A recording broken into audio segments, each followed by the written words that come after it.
Hello বন্ধুরা, কেমন আছো তোমরা সবাই? আশা করি ভালো আছো।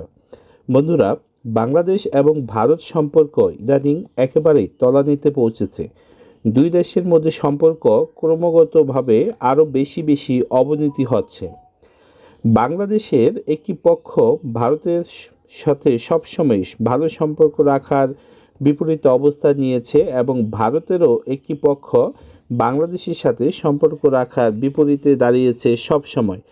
মূলত বাংলাদেশের বর্তমান সরকারের একটি অংশ চায় যে তারা ভারতের সাথে সম্পর্ক ভালো রাখবে না। বস্তুত বাংলাদেশের একটি নির্দিষ্ট জনগোষ্ঠী রয়েছে যারা চায় না ভারতের সাথে তারা সুসম্পর্ক বজায় রাখুক, এবং একই সাথে ভারতেরও একটি সংখ্যা রয়েছে যারাও চায় না তারা বাংলাদেশের সাথে সুসম্পর্ক রাখুক। এটি আরও বেশি দেখা যায় যখন দুই দেশের ভোটের সময় বা নির্বাচনের সময় আসে।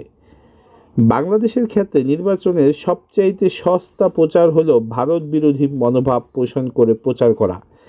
বর্তমান বাংলাদেশ সরকারের ফেব্রুয়ারি 2026 নির্বাচনকে সামনে রেখে কিছু রাজনৈতিক দল এই একইভাবে তাদের সস্তা প্রচার কার্যক্রম চালিয়ে আছে। অর্থাৎ এবার আমরা ভোট দেব ভারতীয় আধিপত্যের বিরুদ্ধে ভোট, এরকম সস্তা প্রচার করে তারা জনগণের সেন্টিমেন্ট দিতে চাচ্ছে।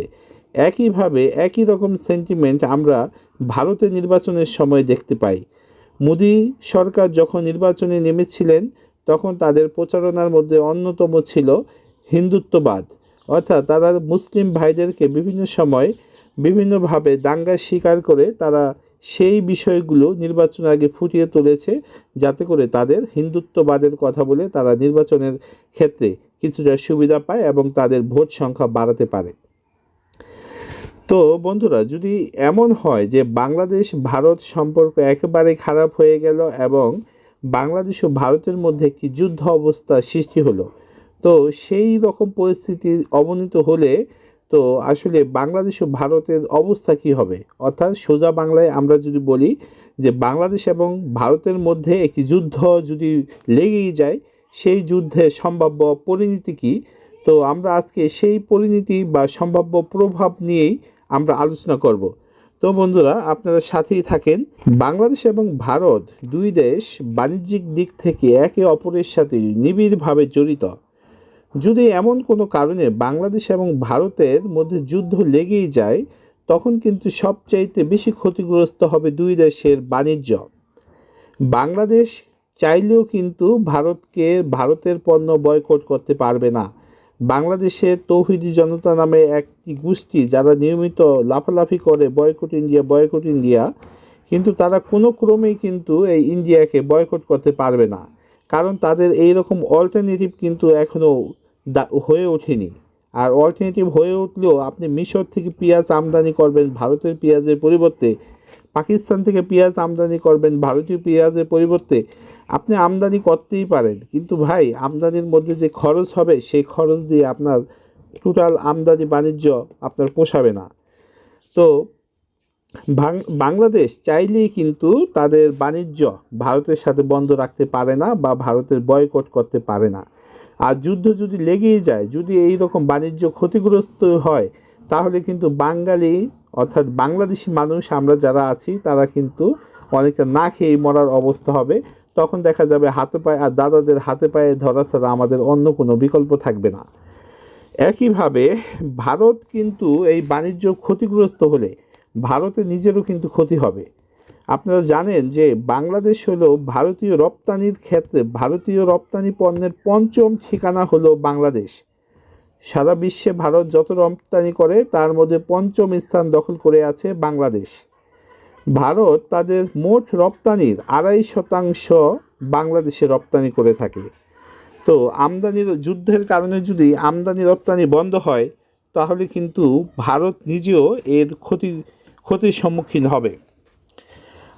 আরেকটি বিষয় হলো যে বাংলাদেশে যে মূলত অর্থনীতি দাঁড়িয়ে আছে যে একটি শিল্পের ওপর, সেটি হলো তৈরি পোশাক শিল্প। আর আপনারা অবাক হবেন যে বাংলাদেশের এই তৈরি পোশাক শিল্পের একটা বড় অংশ আসে কিন্তু ভারত থেকে, অর্থাৎ তৈরি পোশাক শিল্পের যে কাঁচামাল সেই সুতা এবং তুলা তার কিন্তু একটা মেজর একটা অংশ আসে ভারত থেকে। এখন যদি এই সরবরাহ বন্ধ হয়ে যায়, তখন কিন্তু বাংলাদেশের পোশাক শিল্প একেবারেই মুখ থুবড়ে পড়বে। আর এই মুখ থুবড়ে পড়ার সাথে সাথে বাংলাদেশের অর্থনীতিও কিন্তু মুখ থুবড়ে পড়বে। বাংলাদেশ যদি তার অবস্থানকে আরও ভালো করতে চায়, তখন কিন্তু তার এই শিল্পক্ষেত্রে সক্ষমতা আরও বাড়াতে হবে। ভারত বা তার প্রতিবেশীদের সাথে এরকম কোনো রকম একটি যুদ্ধ অবস্থায় গিয়ে কোনো দেশই আসলে অর্থনৈতিকভাবে বা একটি নিম্ন মধ্যবিত্ত দেশ কখনোই অর্থনৈতিকভাবে শক্তিশালী হতে পারে না। তারপরে কথা হচ্ছে যে যদি বাংলাদেশ ভারত যুদ্ধ লেগেই যায়, তখন কিন্তু একটি বিশাল মানবিক বিপর্যয় ঘটবে। বাংলাদেশের প্রায় 10% জনগণ কিন্তু হিন্দু লোক। যদি কোনো কারণে ভারত এবং বাংলাদেশের মধ্যে একটা যুদ্ধ লেগেই যায়, তখন কিন্তু বাংলাদেশে বসবাসরত যারা হিন্দু সম্প্রদায় আছে, তারা কিন্তু খুবই বিপর্যয়ের মধ্যে পড়বে। অর্থাৎ হয় তাদেরকে বাংলাদেশে ধরে ধরে মেরে ফেলবে, আর এই কারণে বাংলাদেশি হিন্দু লোক খুবই দ্রুত যতদূর সম্ভব তারা ভারতে আশ্রয় নেওয়ার বা ভারতে পালিয়ে যাওয়ার একটা চিন্তা ভাবনা করবে। ওই সময় ভারত যদি তাদের রিসিভ করতে না চায়, অর্থাৎ ভারত তো তাদের বাংলাদেশি হিসাবে চিহ্নিত করবে, স্বাভাবিকভাবেই ভারত তো তাদের আর জায়গা দেওয়ার কথা না। যদি সেরকম অবস্থা হয়, তাহলে কিন্তু একটি বিশাল মানবিক বিপর্যয় ঘটবে, বহু জীবনের ক্ষতি হবে এখানে। তারপরে বিষয়ে আসতেছে জ্বালানি নিরাপত্তা। ভাই, বাংলাদেশ এখানে যতই বলুক না কেন, তার কিন্তু বিদ্যুৎ সক্ষমতা কিন্তু এখন ওই পর্যায়ে যায় নাই। যদিও পারমাণবিক যে কেন্দ্র, সেগুলি স্থাপনের পর বিদ্যুতের বিশাল একটা অংশ সেখান থেকে পূরণ করা হয়, কিন্তু তারপরেও বাংলাদেশের নিজস্ব যে বিদ্যুৎ রয়েছে, সেই বিদ্যুৎ দিয়ে তাদের নিজস্ব যে চাহিদা, সেই চাহিদা কিন্তু পূরণ করা যায় না। অর্থাৎ বাংলাদেশে যে কলকারখানা, সেই কলকারখানা কিন্তু ভারতীয় বিদ্যুতে সচল থাকে। কাজেই আপনি চাইলেই একটা যুদ্ধ বাজিয়ে দিলেন, পরবর্তী চিন্তাভাবনা না করে। তো এই চিন্তাভাবনা করে যদি আপনি আগান, তাহলে বাংলাদেশকে মূলত একটি ক্ষতির সম্মুখীন করা হবে আর কি, এর বাইরে আর কিছুই না। তো ভারতের ক্ষেত্রেও কিন্তু এর সমস্যা আছে। যেমন আপনারা জানেন যে চিকেন নেক বা আমরা শিলিগুড়ি করিডোর যেটাকে বলি, যদি কোনো কারণে যুদ্ধ শুরু হয়ে যায়, বাংলাদেশ কিন্তু প্রথম তার স্ট্র্যাটেজিক পয়েন্ট হিসাবে চিকেন নেককে টার্গেট করবে। অর্থাৎ ভারতের 7 সিস্টার্সের সাথে ভারতের মূল ভূখণ্ডের কিন্তু যোগাযোগটা তখন বাংলাদেশ চাইলে বন্ধ করে দিতে পারবে। তখন কিন্তু ভারত চরম মাত্রায় একটা বেকায়দায় অবস্থায় পড়বে। হয় তাকে বাংলাদেশের মাথাটা কেটে তার নিজের দখলে নিতে হবে, নতুবা তার 7 সিস্টার্সকে হারাতে হবে। তো এরকম একটা খারাপ পরিস্থিতি আসলে কোনো অবস্থায় কাম্য নয়, যে বাংলাদেশের অংশ বাংলাদেশ না হারাক আর ভারতীয় অংশ ভারতীয়রা না হারাক। অর্থাৎ দুই দেশের মধ্যে একটা ভালো পরিস্থিতি যদি আমরা চাই, তখন এই অঞ্চলের মধ্যে যুদ্ধ সংঘাত এটাকে এড়িয়ে চলতেই হবে, এর কোনো বিকল্প নাই। তো যদি কোনো কারণে ভারত এবং বাংলাদেশ যুদ্ধ লেগেই যায়, এখানে কিন্তু আন্তর্জাতিক একটা বিষয় চলে আসবে। আন্তর্জাতিক বলতে দক্ষিণ এশিয়ার পুরো স্থিতিশীলতা একেবারে অস্থিতিশীল হয়ে পড়বে। আঞ্চলিক ও ভূরাজনৈতিক অস্থিরতা দেখা দেবে। এখানে পার্শ্ববর্তী দেশ পাকিস্তান, চীন বাংলাদেশের সাথে চলে আসবে, এবং একই সাথে তুরস্ক আছে যারা বাংলাদেশের সাথে যোগদান করবে। তবে এক্ষেত্রে বাংলাদেশ এই তুরস্ক, চায়না, পাকিস্তান এদের পেলেও অন্যদিকে মার্কিন যুক্তরাষ্ট্রর মতো দেশগুলো কিন্তু তখন আবার ইন্ডিয়ার সাপোর্ট করবে। এদিকে ইন্ডিয়ার ভালো এলাই রয়েছে, যেমন ফ্রান্স, ইংল্যান্ড, রাশিয়া এবং ইসরায়েল, তারা কিন্তু আবার ভারতকে সমর্থন করবে। তবে যুদ্ধের কোনো পরিস্থিতি সৃষ্টি হলে আমাদের মনে হয় না যে আসলে ভারত সরাসরিভাবে এই প্রথম দিকে এখানে জড়াবে। কারণ ডিপ্লোম্যাটিকগতভাবে ভারত চায় সবসময় যে ভারতকে প্রথমে আগে আক্রমণ করা হোক। বাংলাদেশ যদি কোনো কারণে ভারতকে আগে আক্রমণ করে, এটা ভারতের জন্য একটা খুবই পজিটিভ একটা দিক। কারণ এই বিষয়টা উল্লেখ করে তারা কিন্তু পরবর্তীতে বাংলাদেশের উপর আগ্রাসন চালাবে, এবং বাংলাদেশে আগ্রাসন চালিয়ে তারা প্রথমেই চট্টগ্রাম এবং দ্বিতীয়ত রংপুর বিভাগকে তারা দখল করে নেবে। অর্থাৎ বাংলাদেশের মাথা এবং লেজ দুইটাই কিন্তু তারা কেটে দেবে। এবং ভারতীয় বিভিন্ন নিরাপত্তা বিশ্লেষক কিন্তু এমনটাই বলেন যে 1971 সালে তাদের যে অংশটুকু পূরণ করার কথা ছিল শিলিগুড়ি করিডোর, তারা কিন্তু তখন সেটা করে নাই। এখন তাদের সময় এসেছে যে এই চিকেনটাকে হাতিতে পরিণত করার, অর্থাৎ শিলিগুড়ি করিডোরকে তারা এখন বাড়াতে চাচ্ছে। তো বাড়াতে হলে পঞ্চগড়কে নিতে হবে। তো ভারত কিন্তু এদিকে মানে সুযোগের অপেক্ষায় আছে। তারা এমন একটা সুযোগের অপেক্ষায় আছে যে ক্ষেত্রে তারা দেখাবে যে তারা নিজেরা ইচ্ছাকৃতভাবে এই কাজটা করে নাই, বাংলাদেশের প্ররোচনায়, বাংলাদেশে উস্কানিতে তারা এটা করছে, এবং আন্তর্জাতিক সম্প্রদায়কে তারা কিন্তু এই জিনিসটি দেখাবে যে আমরা নিজেরা আগে থেকে যাইনি, বাংলাদেশ আমাদের উপর আক্রমণ করেছে, আমাদের মূল ভূখণ্ডকে আক্রমণ করেছে, সেই পরিপ্রেক্ষিতে আমরা কিন্তু এই বাংলাদেশের এই অঞ্চলগুলোর উপর আক্রমণ করছি, যুদ্ধ করে এই অঞ্চল দখল করে নিয়েছি।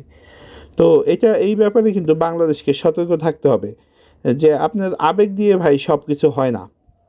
তো ভারতের কূটনীতি কিন্তু বাংলাদেশের চাইতে অনেক অনেক অনেক বেশি স্ট্রং, তারা কিন্তু যথেষ্ট কৌশলী।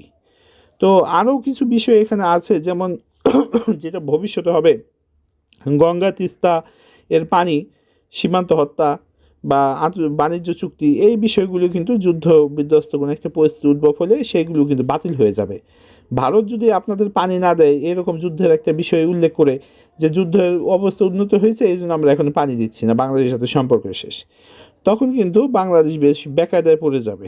তো সব দিক থেকে যদি আমরা বলি যে বাংলাদেশ এবং ভারত যুদ্ধ, এটা আসলে একটা অবাস্তব, একটা অলিক পরিকল্পনা মাত্র। তারপর আমি বলতেছি মূলত কারণ যদি এমনটা হয় সেই জন্য। তবে বাংলাদেশের কিন্তু একটা নির্দিষ্ট শ্রেণীর মানুষ, রাজনৈতিক দল, তারা কিন্তু চায় ভারতের সাথে কোনো ক্রমে একটা যুদ্ধ বাঁধানো যায় কি না। কারণ 1971 সালে কিছু রাজনৈতিক দল আছে যারা মূলত বাংলাদেশের স্বাধীনতা বিরোধিতা করেছিল। এখন বাংলাদেশের রাজনীতিতে তারা স্পষ্ট কোনো কিছু বলতে পারে না, কারণ আওয়ামী লীগ বলেন, বিএনপি বলেন, তারা সবাই বলে কি তোমরা তো 71 সালে স্বাধীনতা বিরোধিতা করেছিলা, তোমরা বাংলাদেশের কথা বলতে আসো কোন মুখে। তো ওই দলটা আসলে চাচ্ছে যে যদি কোনো কারণে একটা যুদ্ধ লাগানো যায়, যদি বাংলাদেশের বিপরীতে ভারতকে দাঁড় করিয়ে দেওয়া যায়, তখন কিন্তু তারা ভারতকে বাংলাদেশে একটা শত্রু বানিয়ে দিতে পারলো। 1971কে ডিলেট করে তারা নতুন যে কনফ্লিক্ট সৃষ্টি হবে সেটাকে দাঁড় করাই দিয়ে তারা কিন্তু তাদের নিজেদের যে পাপ 1971 সালে ছিল সেই পাপ মোচন করতে পারলো আর কি।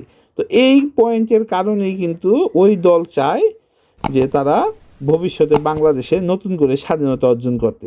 বিশেষ করে শেখ হাসিনা সরকার পতনের পর যখন এটা আমরা যে দেখেছি যে স্বাধীনতা 2, নতুন স্বাধীনতা, এই নতুন স্বাধীনতার পিছনে কিন্তু তাদের মূল কারণ ছিল এটাই যে তারা চায় 71-কে ডিলেট করতে। 71 ডিলেট করলে তাদের যে ময়লা আবর্জনা রয়েছে 71 সালে, তাদের গায়ে যে 71-এর সময় ময়লা আবর্জনা লেগেছে, সেই ময়লা আবর্জনাগুলো তারা পরিষ্কার করতে পারে 24-এর মাধ্যমে বা ভবিষ্যতে ইন্ডিয়ার সাথে কোনো একটা যুদ্ধের মাধ্যমে।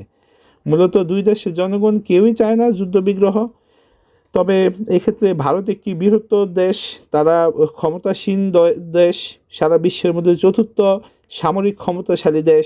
তাদের উচিত আরেকটু সংযত হওয়া, আরেকটু সংযত হয়ে বাংলাদেশের সাথে আচরণ করা।